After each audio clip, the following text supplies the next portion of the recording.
चलिए, तो हमने ये डिस्कस कर लिया था कि जो हमारा स्ट्रेंथ ऑफ मटेरियल है उसका क्या इम्पोर्टेंस है। ठीक है, उसी को मैं आगे कंटिन्यू कर रहा हूँ। तो स्ट्रेंथ ऑफ मटेरियल का यदि हम एम समझें तो aim of design is to develop a drawing और अ प्लान। ठीक है, अब ड्राइंग या प्लान ना बोलते हुए आप ऐसा बोलना चाहिए कि जो भी आपको ड्राइंग या प्लान में दिया है उसके रिस्पेक्ट में आपको पर्टिकुलर मटेरियल क्या करना है, अप्रोप्रिएट शेप का और पर्टिकुलर अप्रोप्रिएट मटेरियल सेलेक्ट करना है, वो भी अप्रोप्रिएट डायमेंशन का होना चाहिए। ठीक है, by using this same strength of materials equation selection of manufacturing process. तो जो भी हमको डिज़ायर्ड है स्ट्रेंथ या जो भी हमको चाहिए तो उसके अकॉर्डिंग हम मैन्युफैक्चरिंग प्रोसेस भी परफॉर्म करते हैं। ठीक है ना, तो जैसे हम मैन्युफैक्चरिंग प्रोसेस में पढ़ेंगे आगे तो वहाँ पर आपको ये चीज़ क्लियर हो जाएगी कि हम वहाँ पर कैसे प्रॉपर्टीज़ मैन्युफैक्चरिंग प्रोसेस में वेरी करती है। ठीक है, in such a way the resulting machine component should perform its function satisfactorily, अब मतलब विदाउट फेलियर। ठीक है, तो फंक्शन परफॉर्म करेगा बिना किसी फेलियर के। ठीक है, अब यदि मैं फेलियर की बात करूं तो फेलियर क्या बोलेंगे हम, कि component is said to be failure when it is unable to perform its functionality. ठीक है, तो हम उसको फेलियर बोलेंगे। लेकिन फ्रैक्चर कब बोलेंगे, कि जब वो क्या हो जाए, broken into 2 or more than 2 pieces. ठीक है, तो हम उसको फ्रैक्चर बोलेंगे। ठीक है, अब इसी में हम नेक्स्ट टॉपिक लेते हैं जिसमें हम डिस्कस कर रहे हैं अजम्पशंस इन सोम, मतलब जो भी हम एजम्पशंस लेंगे। तो यहाँ पर मैंने कुछ पॉइंट्स लिखे हैं, ये पॉइंट्स हम आगे लेक्चर में पूरा आज अभी डिस्कस करेंगे। तो सबसे पहला अजम्पशन क्या है हमारा, कि मटेरियल कैसा होना चाहिए, होमोजीनियस एंड आइसोट्रॉपिक। ठीक है, अभी क्या होता है हम आगे समझेंगे। ठीक है, मटेरियल ओबेज हुक्स लॉ। ठीक है, तो जब भी हम स्ट्रेंथ ऑफ मटेरियल की जब तक बात करेंगे, ठीक है, जब मशीन डिज़ाइन स्टार्ट होगा तब ये हो, मतलब इलास्टिक लिमिट में यदि हम बात कर रहे हैं तो वो स्ट्रेंथ ऑफ मटेरियल होगा। लेकिन ये स्ट्रेंथ इससे आगे जब भी बात करेंगे तो वो क्या हो जाएगा, मशीन डिज़ाइन कंपोनेंट में हम यील्ड स्ट्रेंथ भी लेते हैं, अल्टीमेट स्ट्रेंथ भी लेते हैं। ठीक है, लेकिन यहाँ पर हम यील्ड स्ट्रेंथ या अल्टीमेट स्ट्रेंथ की बात नहीं करेंगे। ठीक है ना, तो जब भी हम बात करेंगे यहाँ पर हुक्स लॉ की विदिन इलास्टिक लिमिट ही बात करेंगे। ठीक है, और member is assume to be prismatic, मतलब हमेशा हम प्रिज्मेटिक एज्यूम करके चलेंगे कि भाई उसका जो भी क्रॉस सेक्शन एरिया है वो cross section area through out the length क्या होना चाहिए, सेम होना चाहिए। ठीक है, और लोड जो हम एज्यूम करेंगे पूरे के पूरे स्ट्रेंथ ऑफ मटेरियल में वो कैसे होंगे, स्टैटिक। ठीक है, स्टैटिक लोड्स को हम एज्यूम करके चलेंगे कि भाई यहाँ जो भी लोड एक्ट कर रहा है वो स्टैटिक लोड है। ठीक है, and self weight of the component is neglected. ठीक है, अब यदि क्वेश्चन में मेंशन किया हुआ इस चीज़ को तो वह बात अलग है, अदरवाइज हम सेल्फ वेट को हमेशा नेग्लेक्ट करके चलेंगे। और member is assume to be center static under static equilibrium. ठीक है ना, मतलब इस स्टैटिक इक्विलिब्रियम कंडीशंस को उसने सेटिस्फाई करना चाहिए। ठीक है, चलिए तो नेक्स्ट आगे बढ़ते हैं, एक एक टॉपिक जो हमने एजम्पशंस लिए हैं उसका मतलब समझते चलते हैं। ठीक है, तो सबसे पहला हमने क्या पढ़ा था कि होमोजीनियस और आइसोट्रॉपिक होना चाहिए। तो होमोजीनियस का मतलब क्या होता है, कि material said to be homogeneous when it exhibits some elastic property at any point at any given direction. ठीक है, मतलब आप ऐसा बोल सकते हो कि जो भी उसकी इलास्टिक प्रॉपर्टीज़ हैं वो किसी भी पॉइंट पर are independent on a point, मतलब हर पॉइंट पर क्या होगी, सेम होगी। ठीक है, तो ऐसे मटेरियल को हम क्या बोलेंगे, होमोजीनियस मटेरियल बोलेंगे। ठीक है, नेक्स्ट है कि अब आइसोट्रॉपिक किसको बोलेंगे। तो आइसोट्रॉपिक की यदि हम बात करें तो ये भी होमोजीनियस और आइसोट्रॉपिक में बहुत लोगों को कन्फ्यूज़न होता है। तो बस यहाँ पर ये समझ लो कि किसी एक पर्टिकुलर डायरेक्शन में उसकी जो इलास्टिक प्रॉपर्टीज़ है वो सेम होगी। ठीक है, वहाँ पर हमने डायरेक्शन की बात नहीं की थी। ठीक है, हमने यहाँ पर क्या बोला था कि homogeneous said to be homogeneous when its exhibits same elastic property. ठीक है, मतलब इलास्टिक प्रॉपर्टी सेम होगी किस में, any point in the given direction. ठीक है, लेकिन यदि हम आइसोट्रॉपिक की बात कर रहे हैं तो आइसोट्रॉपिक में हम क्या बोल रहे हैं कि सेम इलास्टिक प्रॉपर्टी होगी in given direction and at a given point. ठीक है ना, मतलब गिवन डायरेक्शन भी और गिवन पॉइंट दोनों जगह प्रॉपर्टी क्या होना चाहिए, सेम होना चाहिए। यहाँ पर इलास्टिक होमोजीनियस के केस में इंडिपेंडेंट ऑन अ पॉइंट था, ठीक है, लेकिन यहाँ and elastic properties are independent of direction था, ठीक है। तो ये बात ध्यान से समझने की थी। इसको आगे बढ़ते हैं हम। Material set to be both homogeneous and isotropic, दोनों ही हो सकते हैं, ठीक है ना। मतलब आप ऐसा बोल सकते हो कि same elastic properties eight any point and in any direction, ठीक है ना। मतलब एक पर्टिकुलर पॉइंट पर एक पर्टिकुलर डायरेक्शन में उसकी इलास्टिक प्रॉपर्टी क्या है, सेम है, ठीक है। तो उसको हम क्या बोलेंगे, होमोजीनियस और आइसोट्रॉपिक मटेरियल। तो elastic properties are independent in both direction and point, ठीक है। मतलब वो ना तो डायरेक्शन पे डिपेंड कर रही है और ना ही पॉइंट। तो हम ऐसे मटेरियल्स को क्या बोलेंगे, होमोजीनियस और isotropic. Every homogeneous material need not be isotropic, तो जरूरी नहीं है कि हर होमोजीनियस मटेरियल क्या हो, आइसोट्रॉपिक हो, and vice versa. But few of material are said to be both homogeneous and isotropic. मतलब कुछ मटेरियल्स को हम क्या होमोजीनियस और आइसोट्रॉपिक दोनों बोल सकते हैं।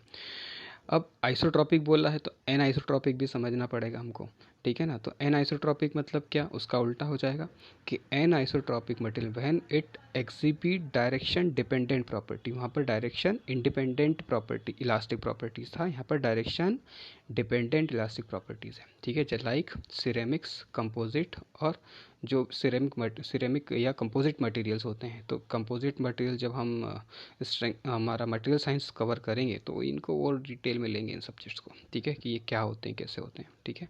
चलिए अब हम एक एक को यहाँ पर थोड़ा सा डायग्राम के थ्रू समझते हैं कि भाई ये क्या होते हैं होमोजीनियस। और अभी ये शायद हो सकता है कुछ लोगों को क्लियर नहीं हुआ हो, तो उसी चीज़ को हम यहाँ पर क्लियर कर देते हैं।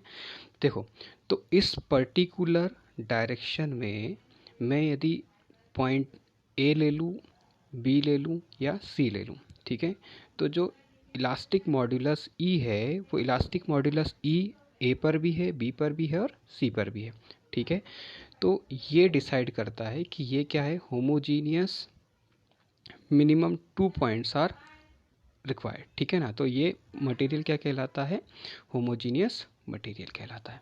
अब यदि मैं आइसोट्रॉपिक की बात करूं तो आप इस पर्टिकुलर पॉइंट पर सॉरी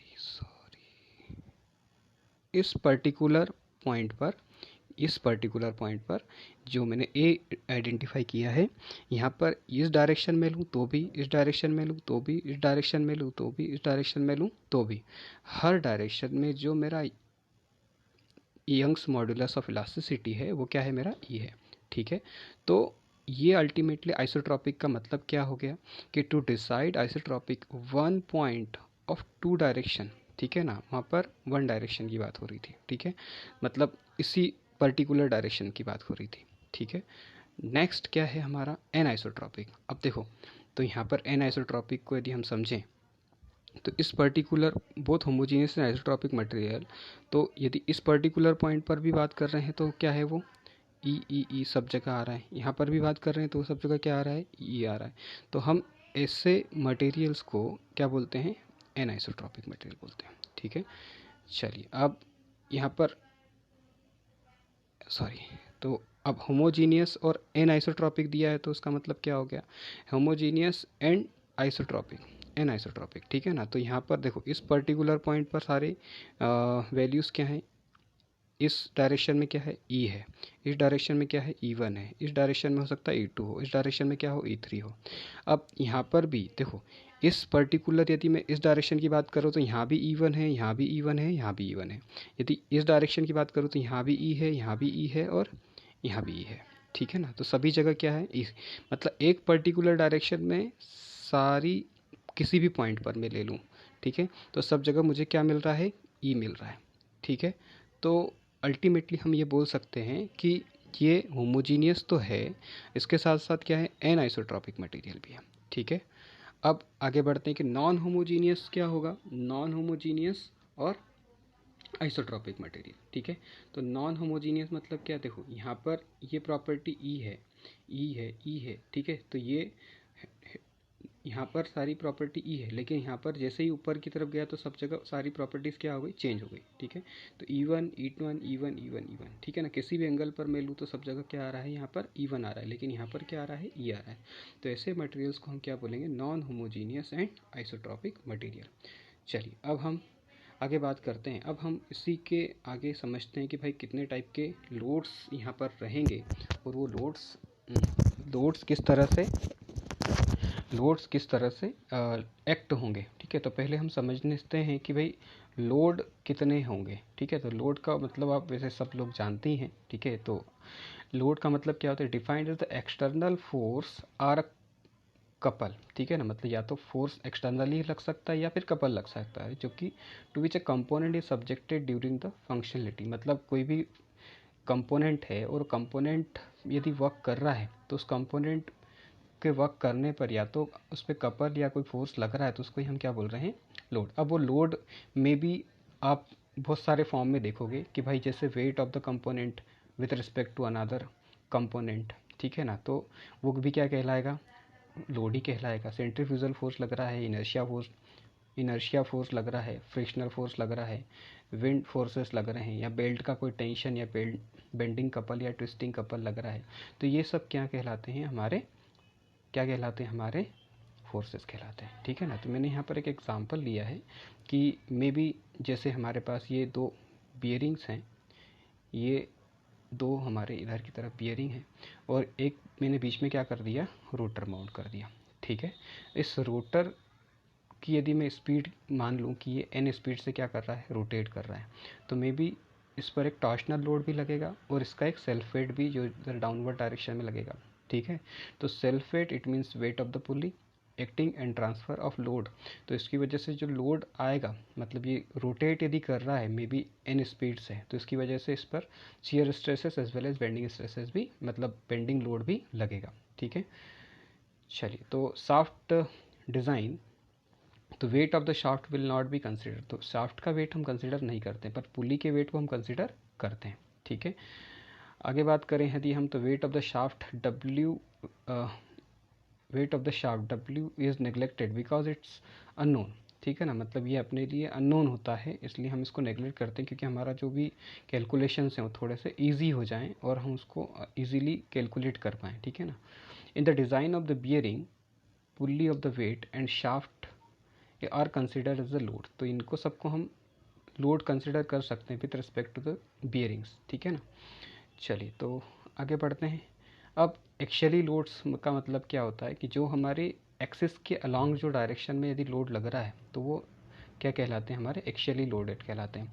तो ये हमारा कोई बार था, इस बार पर यदि हमने क्या कर दिया, एक फ्लेंज माउंट कर दिया। ठीक है ना, तो ये हमारा एक फ्लेंज माउंट कर दिया, ये इस बार के ऊपर एक फ्लेंज को हमने क्या कर दिया है, माउंट कर दिया है। ठीक है, तो in the design of the bar with respect to flange, तो ये वेट जो है W1 is consider as a load. ठीक है, तो उस केस में हम ये जो बार का वेट होगा उस बार के वेट को क्या करके चलेंगे, नेगलेक्ट करके चलेंगे। ठीक है ना, चलिए तो नेक्स्ट आगे बढ़ते हैं। अब यहाँ पर जैसे आप लोगों ने इंजीनियरिंग मैकेनिक्स में कुछ चीज़ें पढ़ी भी होगी, बस उसी को हम यहाँ पर रिवाइज कर रहे हैं कि ये हमारा एक सिंपली सपोर्टेड बीम है। इस सिंपली सपोर्टेड बीम पर एक ये यूडीएल लोड लगा हुआ है। ठीक है ना, यूनिफॉर्मली डिस्ट्रीब्यूटेड लोड लगा हुआ है। तो यूनिफॉर्मली डिस्ट्रीब्यूटेड लोड निकालने के लिए हम क्या करते हैं कि भाई ये यदि मैं इसको बोल रहा हूँ कि ये डिस्ट्रीब्यूटेड लोड W न्यूटन पर मीटर लगा हुआ है। ठीक है, तो मतलब मैं इसमें इस W में किसका लेंथ से मल्टीप्लाई कर दूंगा तो किस में आ जाएगा, न्यूटन में आ जाएगा, मतलब W इंटू L। तो ये किस में आ गया, न्यूटन में। और कहाँ पर एक्ट होगा, तो कहाँ पर एक्ट होगा, ऑब्वियस है, इसका लेंथ कितना है, L है, तो इसके L/2 लेंथ पे एक्ट होगा। ठीक है ना, तो ये हम आगे जब SFD BMD कवर करेंगे आगे के लेक्चर में तो वहाँ पे और मैं इसको एलाबरेट कर दूंगा।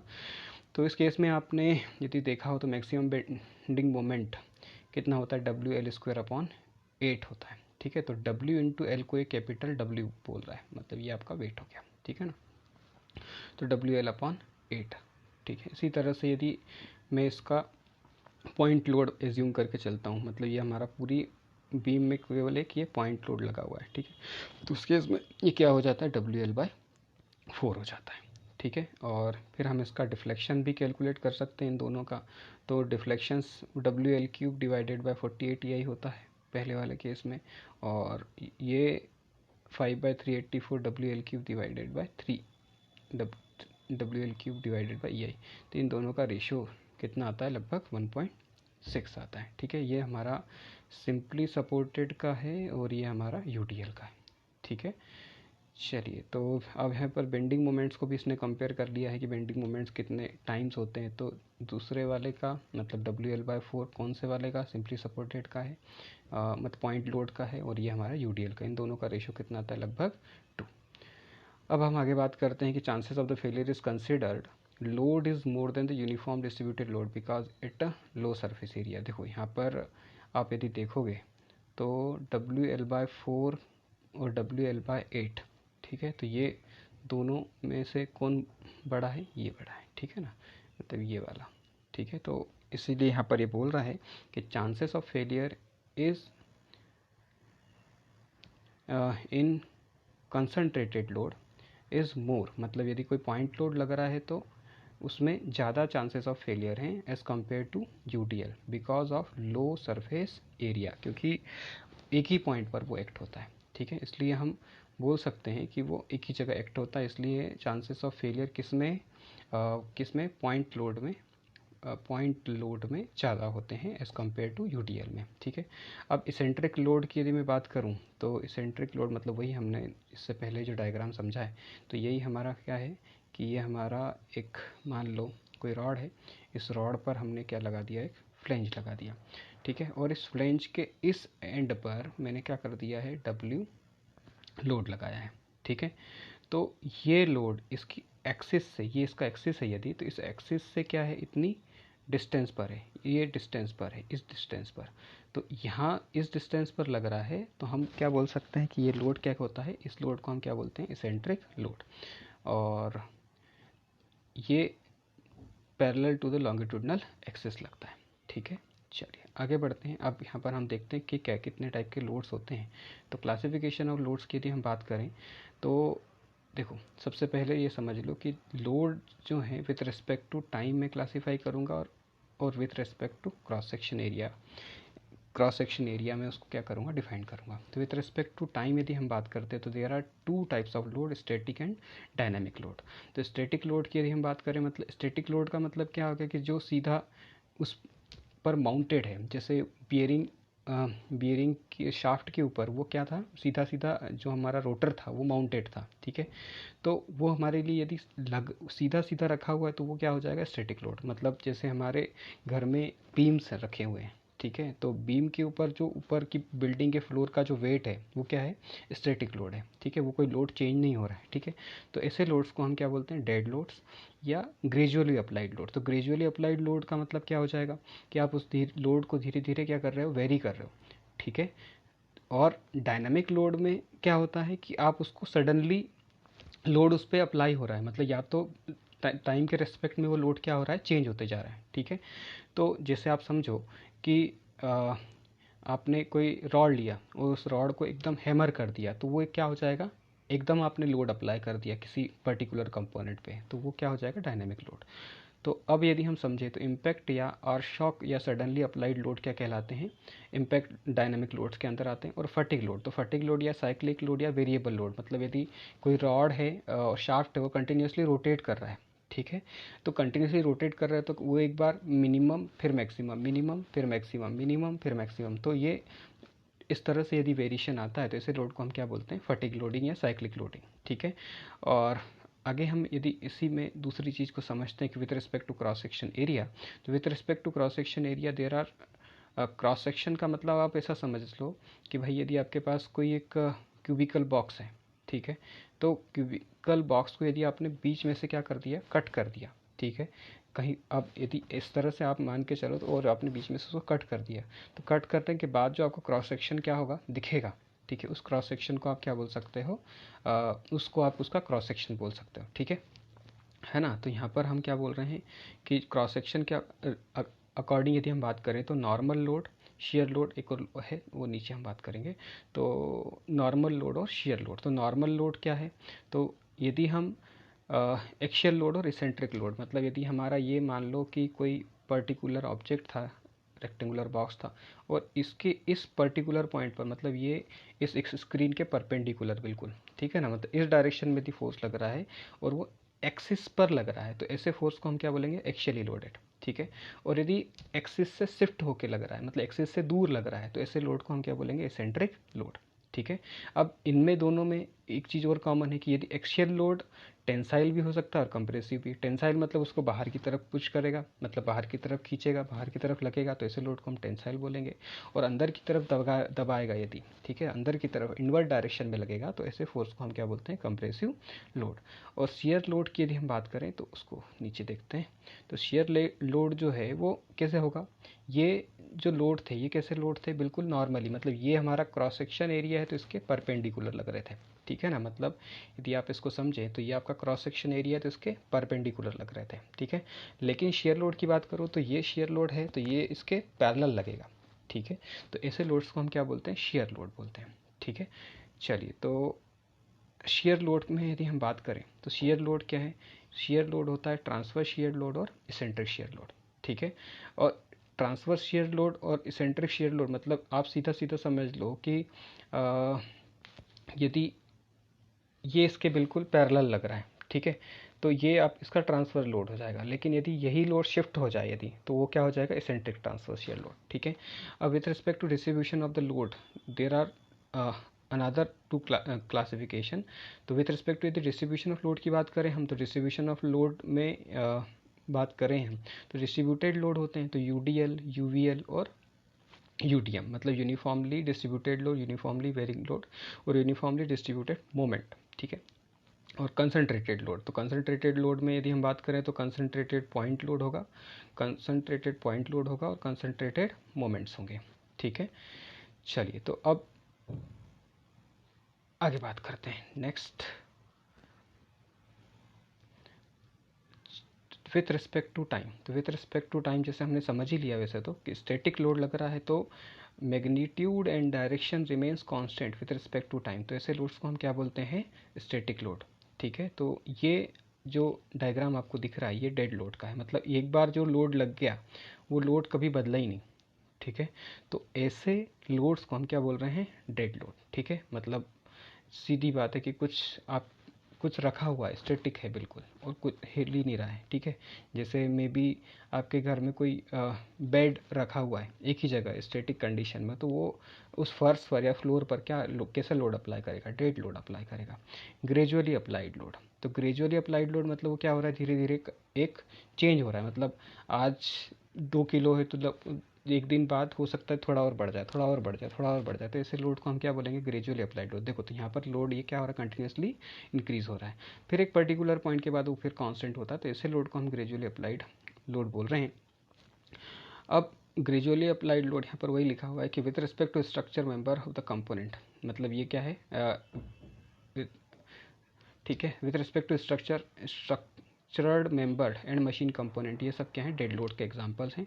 और ग्रेजुअली अप्लाइड लोड की बात करें तो which is magnitude increasing from 0 to maximum, वही अपन समझ चुके हैं इस चीज़ को, है ना।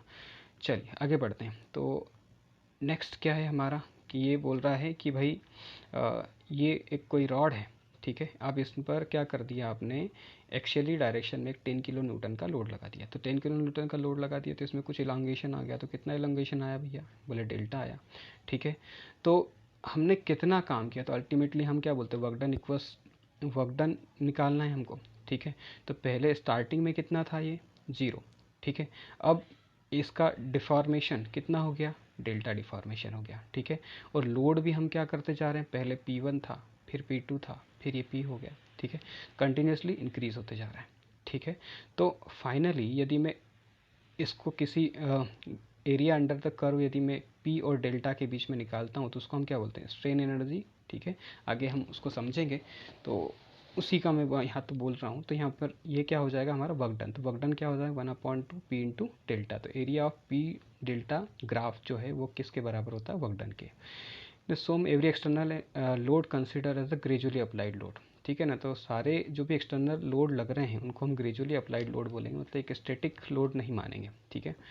और gradually applied load is given as a maximum value, तो मैक्सिमम वैल्यू मतलब P मैक्सिमम लग रहा है। ठीक है। जैसे यहाँ पर एक नीचे की तरफ एक एग्जांपल दिया ही है इसने कि भाई ये अपना मान लो कि कोई एक circular cross section, circular beam था, ठीक है, जिसका क्रॉस सेक्शन जिस पर एक टॉर्क लग रहा है लगभग 500 न्यूटन मीटर का, ठीक है।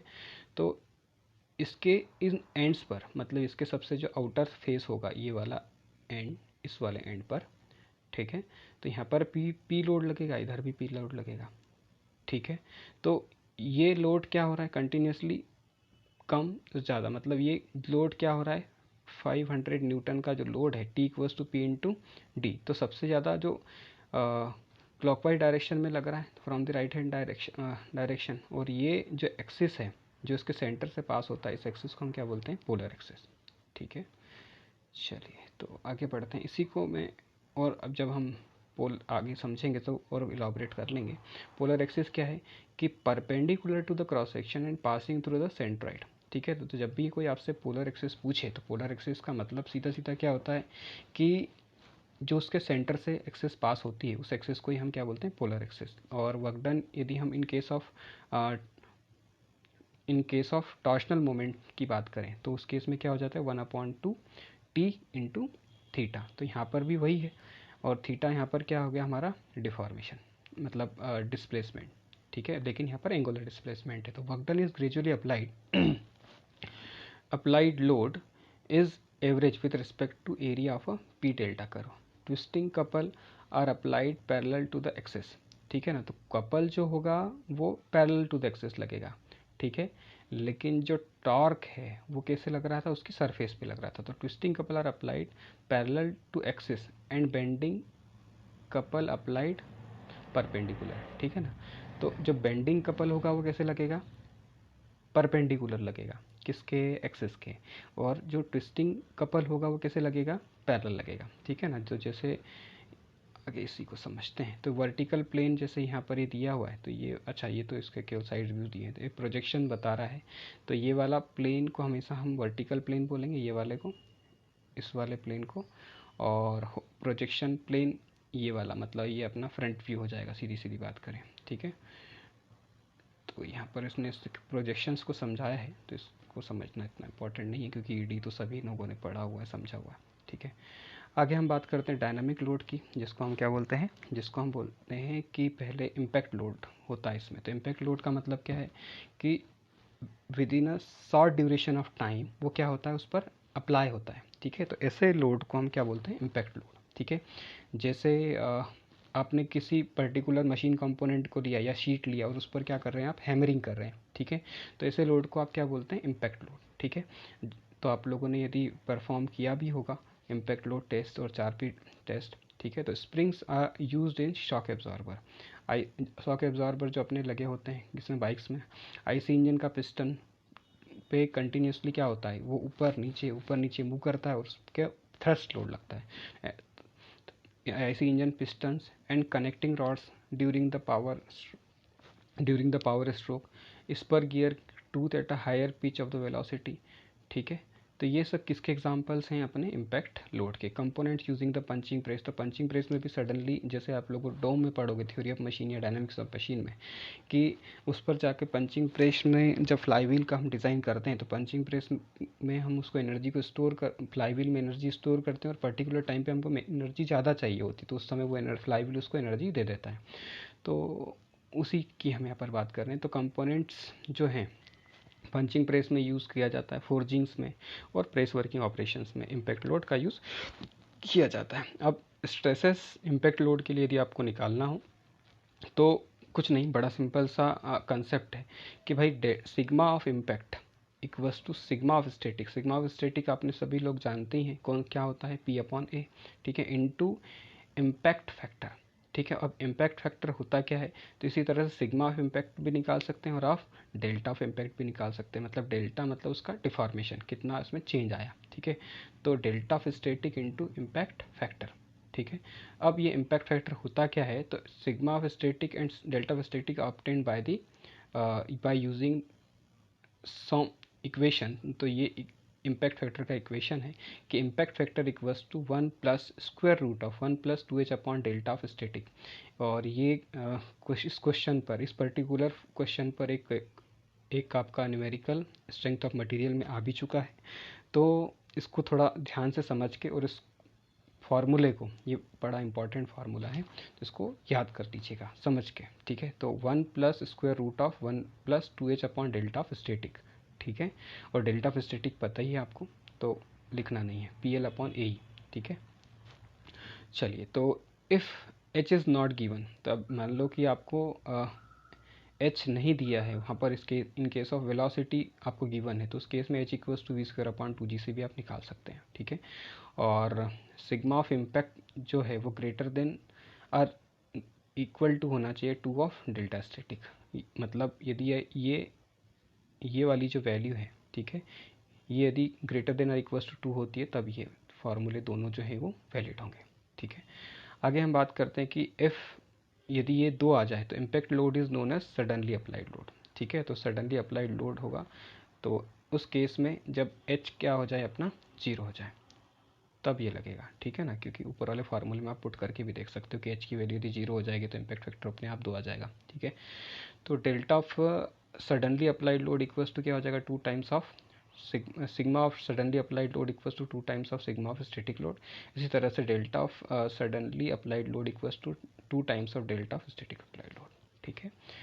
चलिए, तो यहाँ पर कुछ एग्जांपल्स दिए हैं, ठीक है। चाहे तो इन एग्जांपल को अपन अभी स्किप करके चलते हैं, अच्छा समझ ही लेते हैं, ठीक है ना। तो कुछ नहीं, बड़ा सिंपल सा एग्जांपल है कि भाई आपको क्या निकालना है, डेल्टा ऑफ इम्पैक्ट निकालना है। केवल दिया क्या है आपको, W equals to 2 kilo newton दिया है और कितनी हाइट मतलब 2 mm के ऊपर से आप उसको क्या कर रहे हैं, फेंक रहे हैं, ठीक है। तो आपको निकालना क्या है, डेल्टा ऑफ इम्पैक्ट, ठीक है। तो डेल्टा ऑफ इम्पैक्ट निकालना है और उसके लिए आपको K की वैल्यू भी दी है, दैट इज़, शायद आपको ब्लर हो रहा होगा, तो दैट इज़ 500 न्यूटन पर मीटर, न्यूटन पर mm, सॉरी, ठीक है। तो कैसे निकालते हैं, तो बड़ा सिंपल है, कुछ नहीं, तो आपको डेल्टा ऑफ स्टैटिक निकालना है। तो डेल्टा ऑफ स्टैटिक क्या होता है, तो आपको ये पता है कि F इक्वल्स टू क्या होता है, K इंटू डेल्टा, ठीक है। तो यहाँ से आपने डेल्टा ऑफ स्टैटिक निकाल लिया, तो F की जगह क्या आ गया, W अपॉन K, तो 2000 उसका लोड था बाय K कितना था 500, तो कितना आ गया 4 mm। अब मैंने इम्पैक्ट फैक्टर निकाल लिया, तो इम्पैक्ट फैक्टर कितना आ गया 1 plus square root of 1 plus 2h upon delta of static. h कितना है 2 mm दिया है ऊपर, डेल्टा ऑफ स्टैटिक ये निकाल लिया मैंने, दोनों की वैल्यू पुट करी तो मुझे क्या मिल गया, यहाँ से इम्पैक्ट फैक्टर मिल गया। इम्पैक्ट फैक्टर निकल गया तो उसके बाद में delta of static into impact factor, तो इसका इससे इंटू कर दूंगा तो मेरे पास क्या आ जाएगा, ये, ठीक है। इसी तरह से हम आगे यदि बात करें तो फटिग लोडिंग या साइक्लिक लोडिंग की बात करते हैं। तो फटिग लोडिंग का मतलब क्या है कि आपने fatigue load are those load which as magnitude and direction changes with respect to time, मतलब मैग्नीट्यूड भी चेंज हो रहा है और उसका डायरेक्शन भी चेंज, जैसे आप साइनसोइडल वेव समझा होगा आपने कि उसमें कंटिन्यूसली पहले कर्व ऊपर की तरफ जाता है फिर नीचे की तरफ आता है, पहले ऊपर की तरफ जाता है फिर नीचे की तरफ आता है, तो उसी तरह से, ठीक है। तो वो लोड को हम क्या बोलते हैं, फटिग लोडिंग या साइक्लिक लोडिंग या वेरिएबल लोडिंग, ठीक है। तो यहाँ पर इसने एक ये एग्जांपल लिया है कि भाई ये अपना एक कोई लोड है, तो ये प्लस माइनस पी दिया, मतलब एक बार प्लस हो रहा है फिर माइनस हो रहा है फिर प्लस हो रहा है फिर माइनस हो रहा है, ठीक है। तो कम्प्लीटली रिवर्टेड फटिग लोड्स, तो उसको समझाया है, ठीक है। चलिए, तो यहाँ पर P से P/2 भी हो सकता है, वो लोड का वेरिएशन कुछ भी हो सकता है, मतलब 0 से P तक भी हो सकता है या 0 से माइनस P से प्लस P भी हो सकता है, P से P/2 भी हो सकता है, P से 3/2 P भी हो सकता है, जो भी हो, ठीक है ना। मतलब वेरिएशन उसमें continuously with respect to time magnitude as well as उसका मैग्नीट्यूड भी चेंज होगा और उसका डायरेक्शन भी चेंज होगा, मतलब पॉजिटिव से नेगेटिव, नेगेटिव से पॉजिटिव या ऊपर, मतलब एक बार ज़्यादा वैल्यू फिर कम वैल्यू, ज़्यादा वैल्यू फिर कम वैल्यू, इस तरह से होती रहेगी, ठीक है। तो फ्लक्चुएटिंग फटिग लोड मतलब P/2 तो यहाँ पर बस इतना ही समझ लो कि रिवर्सल फटिग लोडिंग मतलब एक बार जितना मैग्नीट्यूड ऊपर था उतना मैग्नीट्यूड नीचे आ गया तो उसको हम रिवर्टेड फटिग बोल दिया। और फ्लक्चुएटिंग में क्या हो गया, P से P/2 तक वेरी कर रहा है, मतलब मैक्सिमम P हो गया फिर P/2, फिर P/2 फिर P, इस तरह से उसको हम क्या बोल रहे हैं, फ्लक्चुएटिंग लोड, ठीक है। चलिए नेक्स्ट आगे बढ़ते हैं। तो यहाँ पर हम क्या देख रहे हैं कि P से कितना हो गया -P/2, तो ये हमारा अल्टरनेटिंग फटिग लोड हो गया। अल्टरनेटिंग क्यों हो गया, क्योंकि एक बार P फिर -P/2, P फिर -P/2, ठीक है ना। तो इसलिए हम इसको तो इसमें डायरेक्शन और मैग्नीट्यूड दोनों क्या हो रहे हैं, चेंज हो रहे हैं, ठीक है। तो इसको हम अल्टरनेटिंग फटिग लोड बोल रहे हैं। अब ये 0 से P हो गया तो इसको रिपीटेड फटिग लोड बोल दिया, क्योंकि इसमें क्या हो रहा है, magnitude of the load changes from 0 to more, मतलब जीरो से कितना भी हो सकता है, पॉजिटिव नेगेटिव, ठीक है। अब हम बात करते हैं with respect to cross section. तो with respect to cross section की मतलब ये जो है ये वाला, ये अपना क्या हो गया, क्रॉस सेक्शन हो गया, ठीक है। अब देखो यहाँ पर समझ लो, बड़ा सिंपल है, कुछ नहीं। तो ये इस डायरेक्शन में लग रहा है, मतलब ये इसके एक्सिस के अलॉन्ग लग रहा है, तो हम ये इसका पोलर एक्सिस हो गया, ठीक है। तो इसको हम क्या बोलेंगे, सीधा एक्सियली लोड, ठीक है। अब ये इस डायरेक्शन में यदि हम बात करें, ठीक है, तो इस डायरेक्शन में ये इधर से इस इतनी डिस्टेंस पर लग रहा है ये वाला P7 लोड, ठीक है। तो ये इसका क्या हो जाएगा, एसेंट्रिक लोड, ठीक है, ठीक है। और यदि ये क्रॉस सेक्शन है और ये P5, ये वाला जो लोड दिख रहा है आपको, ये वाला P8 लोड, तो ये इस क्रॉस सेक्शन में ही लग रहा है, ठीक है। तो ये लोड कुछ अलग बिहेव करेगा। अब यहाँ पर देखो, तो ये आपका P1 था, तो ये वाला आपका एक्सियली लोड हो जाएगा, ये एसेंट्रिक लोड हो जाएगा, ये शियर लोड हो जाएगा, और ये ट्रांसवर्स शियर लोड हो जाएगा, ठीक है ना। तो ये अपना वर्टिकल सेंट्रोइडल एक्सिस है, ये आपका पोलर एक्सिस है, या जिसको हम लॉन्गिट्यूडनल एक्सिस भी बोल रहे हैं, ठीक है, ठीक है। चलो, तो इसको आगे समझते हैं। तो longitudinal axis for a member are solid. तो पोलर एक्सिस की हम बात करें तो फॉर ईच क्रॉस सेक्शन, तो एक्स एक्स, वाई वाई और Z Z are centroidal axis which are mutually perpendicular to each other. मतलब जैसे आप एक एक्स वाई जेड प्लेन को समझते ही हो, तो एक्स एक्स है, फिर उसके परपेंडिकुलर वाई वाई हो गया, और उसके परपेंडिकुलर मतलब इधर की तरफ जेड जेड जेड हो जाएगा, ठीक है। चलो, तो X X Y Y cross section mutually perpendicular in the plane. X X जो है वो हॉरिजॉन्टल हो जाएगा, वाई वाई उसका वर्टिकुलर हो जाएगा, और जेड जेड एकदम पोलर एक्सिस, मतलब ये आपका एक्स एक्स हो गया, ठीक है ना। तो इसके परपेंडिकुलर ये आपका वाई वाई हो जाएगा, और इसके परपेंडिकुलर इधर की तरफ वो क्या हो जाएगा, जेड जेड हो जाएगा, ठीक है। अब हम आगे बात करते हैं। तो जो भी linearly axial member is imaginary line which is joining the centroidal axis to coincide with the polar axis, तो every क्रॉस सेक्शन, ठीक है ना। तो आप यहाँ पर समझ लो कि अपन ने जो उधर समझा है उसी का मैं यहाँ पर रिप्रेजेंटेशन दे रहा हूँ। तो ये जो P1 है, मतलब ये क्रॉस सेक्शन ऐसा समझ लो, ठीक है। तो इसके परपेंडिकुलर डायरेक्शन में लग रहा है, तो उसको हम क्या बोल रहे हैं, एक्सियल लोड बोल रहे हैं, ठीक है। और इसके एक्सिस से कुछ डिस्टेंस पर लग रहा है, तो इस लोड को हम इसेंट्रिक कंप्रेसिव लोड बोल रहे हैं। तो यहाँ पर ये जो P2 लोड है वो आपका इसेंट्रिक लोड हो जाएगा। P3 है वो भी एक्शियल टेंसाइल लोड हो जाएगा, क्योंकि वो भी इस एक्सिस से क्या है, दूर की तरफ है, मतलब EX इसेंट्रिकली लग रहा है, ठीक है। और P4 जो है वो भी आपका इसेंट्रिक कंप्रेसिव लोड हो जाएगा, ठीक है, क्योंकि वो उसके परपेंडिकुलर डायरेक्शन में लग रहा है, ठीक है, उसको मतलब अंदर की तरफ पुश कर रहा है, ठीक है। चलिए, तो आगे बढ़ते हैं। अब ई क्या है, आपका परपेंडिकुलर डिस्टेंस है between the line of action और इसेंट्रिक लोड का, और ये सिंबल जब भी मैं यूज़ करूँगा तो load is acting perpendicular away from this plane. और इस सिंबल को ये जब भी मैं यूज़ करूँगा क्रॉस वाले को, तो load is acting perpendicular but towards that plane, ठीक है। तो ये अवे फ्रॉम द प्लेन के लिए यूज़ करेंगे और टूवर्ड फ्रॉम द प्लेन के लिए यूज़ करेंगे। और P5 जो हमने पिछले वाला डायग्राम बनाया है उसी में, तो parallel to the cross section and passes through the centroidal, ठीक है। और P6 क्या है, आपका ट्रांसवर्स शियर लोड है, जो कि हॉरिजॉन्टल प्लेन में लग रहा था। P7 eccentric transverse shear load है आपका, ठीक है। इसी तरह से P8 भी आपका पैरेलल लग रहा था, तो but away from the centroidal. चलिए, तो ये यहाँ पर समझाया है इस डायग्राम को, मैं आप समझ सकते हो कि ये आपका एक्सिस है, ये P7 हो गया, और ये आपका P5 हो गया, ठीक है। चलिए, तो VTSL मतलब vertical transfer shear load, HTSL horizontal transfer shear load, ठीक है। और P7 आपका इसेंट्रिक हॉरिजॉन्टल शियर लोड है, P8 आपका eccentric vertical transfer shear load है, ठीक है। चलिए, आगे बढ़ते हैं। तो load cross section axial load कब बोलेंगे, तो जब हम क्या बोलेंगे कि perpendicular to the cross section passes through the centroidal of the cross section, ठीक है। तो हम उसको क्या बोलेंगे, एक्शियल लोड बोलेंगे अलॉन्ग द लॉन्गिट्यूडनल एक्सिस जो लगेगा, ठीक है। और centroidal axis along the polar axis की यदि बात करेंगे, ठीक है। और एसेंट्रिक एक्शियल लोड क्या हो जाएगा कि वो उसके एक्सिस से थोड़ा सा डिस्टेंस पर होगा, तो perpendicular to the cross section तो होगा, लेकिन क्या होगा, does not passes through the centroidal axis, तो उसको हम क्या बोलेंगे, एसेंट्रिक एक्शियल लोड, ठीक है। और ये पैरेलल टू द जो अपना लॉन्गिट्यूडनल एक्सिस होगा उसके पैरेलल होगा, या फिर longitudinal to the polar axis होगा, ठीक है। इसी तरह से ट्रांसवर्स शियर लोड की बात करी है, तो ट्रांसवर्स शियर लोड क्या है हमारा, ट्रांसवर्स शियर लोड जो है वो क्या है, parallel to the cross section है and passes through the centroidal of the cross section. और ये कैसे होगा, perpendicular to the linear longitudinal axis या intersect to the linear longitudinal axis. लेकिन ये क्या होगा कि perpendicular to the polar axis या फिर perpendicular to the polar axis, ठीक है ना।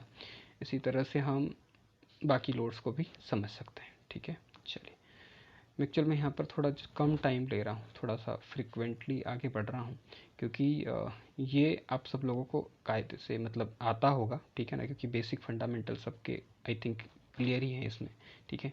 बस मैं उनको रिवाइज कर रहा हूँ और कुछ भी नहीं, ठीक है। तो जब हम सब्जेक्ट मेन स्ट्रीम में जाएंगे तो वहाँ पर बिल्कुल स्लो लेंगे और आराम से करेंगे, ठीक है। चलिए, तो ये यहाँ पर बता रहा है कि कौन से लोड को हम क्या बोलेंगे। तो ये हमारा देखो वही कि ये हमारा ऑब्वियस है कि ये किस एक्शियल लोड हो जाएगा, ये हमारा बेंडिंग मोमेंट देगा, ठीक है ना। और ये इस पर्टिकुलर ऑब्लिक प्लेन पर लग रहा है, तो ये इसका इस प्लेन के लिए ये क्या हो जाएगा, नॉर्मल प्लेन, और ये इस प्लेन के लिए क्या हो जाएगा, शेयर प्लेन, ठीक है।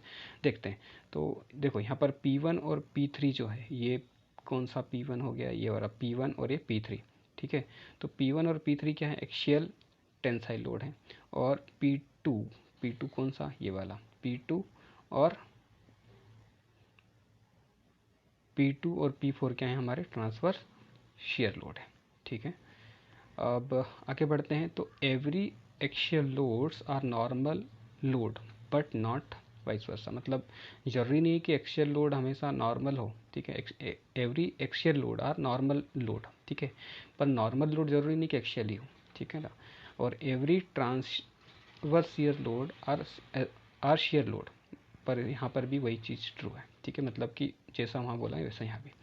आगे बढ़ते हैं, तो ट्विस्टिंग कपल या टॉर्क या ट्विस्टिंग मोमेंट क्या होता है, तो इसमें बड़ा कन्फ्यूज़न होता है कि ट्विस्टिंग कपल क्या होता है, टॉर्क क्या होता है, ट्विस्टिंग मोमेंट क्या होता है, ठीक है ना।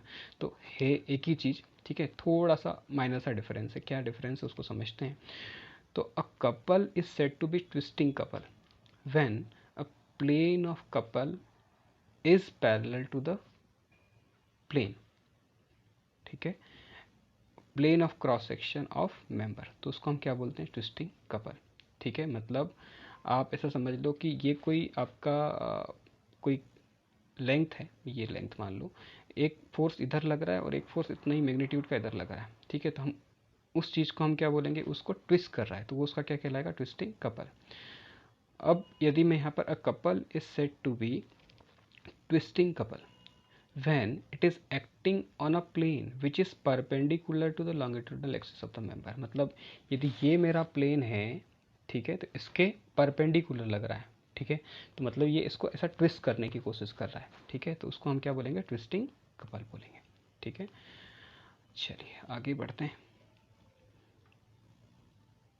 तो a couple is said to be twisting couple when it acting about the centroidal axis, मतलब सेंट्रोइडल एक्सिस पे लगता है, तो which is perpendicular to the plane of cross section, तो पोलर एक्सिस के ऑफ द क्रॉस सेक्शन में लगता है, ठीक है ना, तो उसको हम क्या बोल रहे हैं, कपल बोल रहे हैं। तो आई थिंक ये आपको समझ में आया होगा। In the presence of a twisting couple moment of inertia should be consider the polar axis, ठीक है ना। तो twisting couple moment of inertia, तो हम उसको पोलर एक्सिस पे लेते हैं, that is polar moment of inertia. अच्छा, तो पोलर मोमेंट ऑफ इनर्शिया यदि आपसे कोई पूछता है तो वो twisting couple moment of inertia पे जो लग रहा है, ठीक है, twisting couple moment of inertia should be consider the polar axis, ठीक है, मतलब पोलर एक्सिस पे जो लग रहा है, तो ऐसे मोमेंट को हम क्या बोलते हैं, पोलर मोमेंट ऑफ इनर्शिया, ठीक है। चलिए अब बेंडिंग कपल की बात कर लेते हैं। तो बेंडिंग कपल क्या है, तो bending couple is said to be bending couple when it is acting in a plane which is perpendicular to the cross section of the member, ठीक है। तो जो भी उसका क्रॉस सेक्शन है उस क्रॉस सेक्शन के कैसे लग रहा है, परपेंडिकुलर लग रहा है, ठीक है। तो उसको हम क्या बोलेंगे, उसका बेंडिंग, ठीक है। तो bending couple is a normal load, ठीक है। A couple is said to be bending couple when acting in a plane along the longitudinal axis of a member, ठीक है। तो उसका जो भी लॉन्गिट्यूडनल एक्सिस है उस पे लग रहा है, मतलब ये इसका प्लेन हो गया, उसके लॉन्गिट्यूडनल एक्सिस पे लग रहा है। तो अब इसको ये इधर भी इतना लग रहा है, इधर भी ऐसा लग रहा है, तो इसको ऐसा ट्विस्ट करने की कोशिश कर रहा है वो, ठीक है।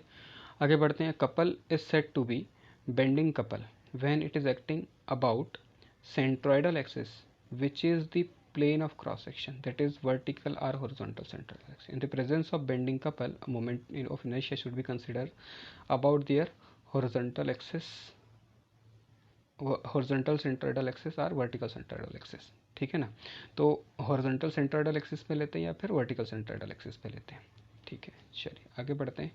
तो यहाँ पर आपको ये पूरा जो अभी मैंने समझाया है उसी को यहाँ पर एलॉबरेट किया है इस डायग्राम में, ठीक है। तो ये देखो, ये आपका एक्स वाई जेड डायरेक्शन आपको समझ में आ ही रहा होगा कि ये आपका एक्स डायरेक्शन है, ये आपका वाई डायरेक्शन है, ये आपका जेड डायरेक्शन है। मतलब ये आपका हॉरिजॉन्टल प्लेन हो गया, ये वाला, ठीक है। और इसके परपेंडिकुलर, मतलब ये हॉरिजॉन्टल था तो इसके परपेंडिकुलर ये वाला प्लेन आपका वर्टिकल प्लेन हो गया, ठीक है। और इन दोनों के परपेंडिकुलर ये वाला प्लेन है, ठीक है ना। तो इसको हम प्रोफाइल प्लेन बोलते हैं। तो अबाउट एक्स एक्सिस होगा तो पैरेलल टू द पैरेलल किसके हो जाएगा, प्रिंसिपल प्लेन के, ठीक है। और जब भी हम बोलेंगे कि इस प्लेन में यदि है, ये वाले प्लेन में, इधर वाले में, ठीक है, तो आई वाई वाई यदि हम बात करेंगे तो ये पैरेलल हो जाएगा किसके, प्रिंसिपल प्लेन के। और यदि यहाँ पर होगा तो ये अबाउट जेड एक्सिस, तो ये पैरेलल किसके हो जाएगा, ये पैरेलल किसके हो जाएगा, वर्टिकल प्लेन के, ठीक है। मतलब ये प्लेन है तो ये वर्टिकल प्लेन के, वर्टिकल नहीं होना चाहिए, प्रिंसिपल प्लेन होना चाहिए, प्रिंसिपल प्लेन के पैरेलल हो, क्योंकि ये प्लेन है ना, इसके पैरेलल लग रहा है ना, ठीक है। चलिए, तो हॉरिजॉन्टल मेंबर सी एक्स की बात करें तो वो अपने को एक ट्विस्टिंग कपल देगा जो कि आई एक्स एक्स डायरेक्शन में लगेगा, सी वाई वो भी अपने को ट्विस्टिंग कपल देगा जो आई वाई वाई डायरेक्शन में लगेगा। और ये perpendicular to the plane of the board होगा तो सी जेड लगेगा, मतलब दोनों के परपेंडिकुलर होगा, ठीक है। चलिए, तो ये यही इसी चीज़ को यहाँ पर समझाया है। आगे बढ़ते हैं, है ना। एक एग्जांपल लिया है, ठीक है। चलो इस एग्जांपल को अपन आगे की तरफ समझेंगे, स्किप करते हैं, आगे बढ़ते हैं। ये इतना इम्पोर्टेंट नहीं है ये, इसलिए मैं इसको थोड़ा सा, हाँ, sign convention of the loads तो ऑब्वियस है। तो ये आपको हम सारे साइन कन्वेंशन सबके लिए अलग अलग देखेंगे। तो acting on the cross section, तो actually loaded, shear force, bending moment, twisting moment, ये सब के लिए हम लेंगे। As per the method of section, load acting at any arbitrary cross section is equal to the algebraic sum of the corresponding loads, ठीक है। मतलब जितने इधर की तरफ लग रहे हैं उतने उधर की तरफ, मतलब लेफ्ट हैंड साइड में जितने लोड लगेंगे क्रॉस सेक्शन के उतने ही राइट हैंड साइड में, तभी तो स्टैटिक इक्विलिब्रियम कंडीशन में होगा, ठीक है ना। चलिए, तो ये भी समझ आता है अपने को। आगे बात करते हैं। तो आगे नेक्स्ट लेक्चर में